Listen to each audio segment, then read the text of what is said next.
안녕하세요.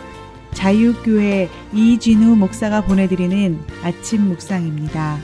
오늘도 예수 그리스도의 향기를 내는 복된 하루가 되시길 바랍니다. 9월 21일 화요일 아침 묵상입니다. 오늘은 헤롯 왕이 교회를 해하려 하여 라는 제목으로 사도행전 12장 1절로 5절 말씀 묵상합니다.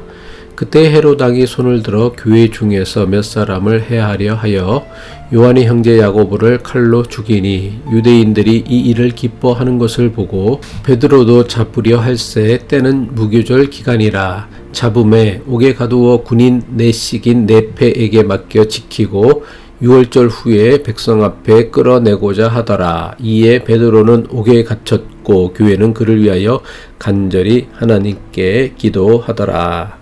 오늘도 주님이 주시는 평화가 함께 하시길 바라며 화요일 아침 묵상 시작합니다. 사도행전 12장은 예루살렘 교회에 대한 헤롯 왕의 박해에 대해 기록하고 있습니다. 지금까지 예루살렘 교회를 박해하였던 이들은 대제사장을 비롯하여 유대교 지도자들로 구성된 산헤드린 공회였습니다. 하지만 유대교 지도자들에 의한 교회의 박해는 번번이 실패로 돌아가고 말았습니다. 유대교 지도자들의 박해가 거세면 거셀수록 오히려 예루살렘 교회는 점점 더 커져갔습니다. 유대교의 박해로 오히려 복음이 유대 땅 전역으로 전파되는 계기가 되어 유대 여러 지역에서 교회가 생겨나기 시작했습니다. 심지어 이방 땅 이방인들에게까지 복음이 전파되어 수리아 지역 안디옥에는 최초의 이방인 교회까지 세워졌습니다. 유대교 지도자들에 의한 박해가 실패로 끝나자 이젠 유대 땅을 다스리는 헤롯 왕에 의한 박해가 시작되었습니다. 헤롯 왕이 예루살렘 교회를 박해하고 사도들을 죽이려 했던 이유는 헤롯 왕에 대한 유대 백성들의 불평 불만을 잠재우기 위한 궁여지책이었습니다. 지난 아침 묵상에서 소개한 것처럼 성령께서 아가버 선지자를 통해 예고하신 대흉년이 유대 땅에 불어닥쳤습니다. 유대 땅에 불어닥친 대흉년으로 많은 이들이 고통을 겪고 있다는 소식을 들은 안디옥 교회 교인들은 예루살렘 교회와 유대의 형제들을 돕기 위해 구제금을 모아 보냅니다. 사도행전 11장 29절로 30절이죠. 제자들이 각각 그 힘대로 유대에 사는 형제들에게 부조를 보내기로 작정하고 이를 실행하여 바나바와 사울의 손으로 장로들에게 보내니라. 이방 땅에 세워진 안디옥 교회는 어려움에 빠진 유대 땅 믿음의 형제들에게 구제 헌금을 바나바와 사울을 통해 보내어 도우려고 했습니다. 하지만 정작 유대 땅을 다스리는 헤롯 왕은 교회를 박해하는 것으로 자신이 처한 위기를 극복하려고 했던 것입니다. 사도행전 12장에 나오고 있는 헤롯은 예수님께서 태어날 당시 유대의 왕이었던 헤롯 대왕이 아닙니다. 헤롯 왕의 손자 헤롯 아그리파 1세입니다. 당시 유대인의 왕으로 군림하였던 헤롯 왕조는 정통 유대인 출신이 아닌 이두메인이었습니다. 이두메인은 아브라함의 아들이었던 이삭의 쌍둥이 아들 가운데 첫째 아들 에서의 후손으로 성경은 이들을 에돔 족속이라고 부릅니다. 이두메인들은 자신들도 아브라함의 피를 이어받은 아브라함의 후손들이라고 여겼습니다. 하지만 이삭의 둘째 아들이었던 야곱의 후손만 정통 아브라함의 후손으로 여겼던 유대인은 에돔의 후손이었던 이두메인을 이방인으로 여겼습니다. 이방인 취급을 받던 이두메인 출신이었던 헤롯이 유대인의 왕이 될 수 있었던 것은 당시 유대 땅을 지배하였던 로마 제국의 영향이었습니다. 헤롯 왕조는 로마 황제의 환심을 얻어 비록 유대인에게 이방인 취급을 받는 이두메인 출신이었지만 유대인의 왕이 될 수 있었습니다. 유대인들에게 이방인 취급을 받는 헤롯 왕가는 자신들의 불안정한 왕권을 지키기 위해 폭력적인 정책과 유화적인 정책을 병행하며 유대인들을 다스렸습니다. 자신을 왕으로 세워준 로마 제국의 신임을 잃지 않기 위해 유대인들로부터 많은 세금을 걷어 로마 제국에 상납하였습니다.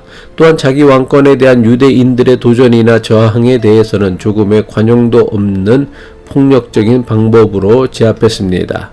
그 대표적인 사건이 이스라엘의 새로운 왕이 태어났다는 동방 박사들의 말을 들은 헤롯 대왕이 베들레헴 지역에 태어난 2살 이하 사내 아이들을 모두 죽여버린 사건입니다.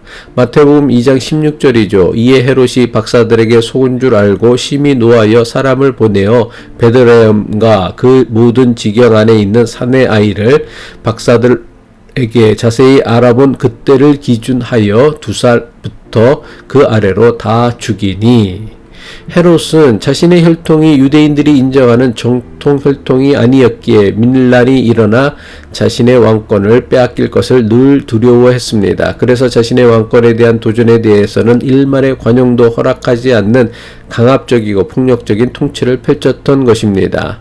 하지만 다른 한편으로 유대인들의 환심을 얻어 자신의 왕권을 유지하기 위해 부단히 노력했습니다. 그 대표적인 것이 예루살렘 성전 보수 공사입니다. 예루살렘 성전은 BC 1000년경 다윗의 아들 솔로몬에 의해 처음 건축되었습니다. 그래서 처음 지어진 예루살렘 성전을 솔로몬 성전이라고 불렀습니다. 하지만 솔로몬 성전은 BC 586년 유대 왕국을 멸망시킨 바벨로니아 제국에 의해 파괴되고 맙니다. 이후 BC 536년에 다윗 왕의 직계 후손이었던 수룹바벨의 주도하에 성전 재건축 공사가 시작됩니다. 성전이 파괴된 지 만 70년 만에 성전이 재건된 것입니다. 이렇게 재건된 성전을 가리켜 제2성전 또는 성전 재건 공사를 주도한 수룹바벨의 이름을 붙여 수룹바벨 성전이라고 부릅니다. 하지만 재건된 수룹바벨 성전은 처음 지어진 솔로몬 성전과 비교해 대단히 작고 초라했으며 오랜 세월을 지나며 여기저기 낡은 상태였습니다. 로마 제국이 위에 유대인의 왕이 된 헤롯 대왕은 유대인들의 환심을 얻기 위해 대규모 성전 보수 공사를 시작했습니다. 헤롯은 유대인들의 환심을 얻기 위해 단순히 성전을 보수하는 것에 그치지 않고 처음에 지어졌던 솔로몬 성전보다 더 크고 화려하게 성전을 확장하였습니다. 무려 83년에 걸친 확장 공사 끝에 완성된 성전을 제3성전 또는 헤롯 성전이라고 부릅니다.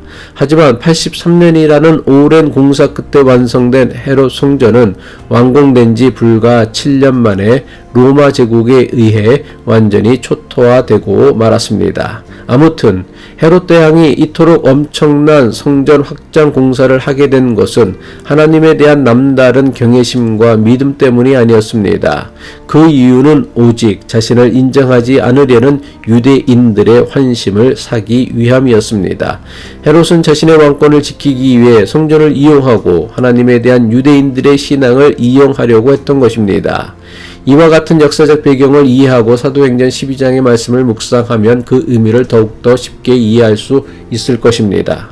헤롯 왕이 예루살렘 교회를 핍박하고 사도들을 죽이고 감옥에 가두려 했던 이유는 이들이 무슨 대단한 죄를 지었기 때문이 아닙니다. 당시 유대 땅에 불어닥친 엄청난 흉년으로 헤롯 왕에 대한 불평불만이 커지자 위태로운 자신의 왕권을 지키기 위해 유대교 지도자들이 미워하는 예루살렘 교회를 박해하기 시작한 것입니다.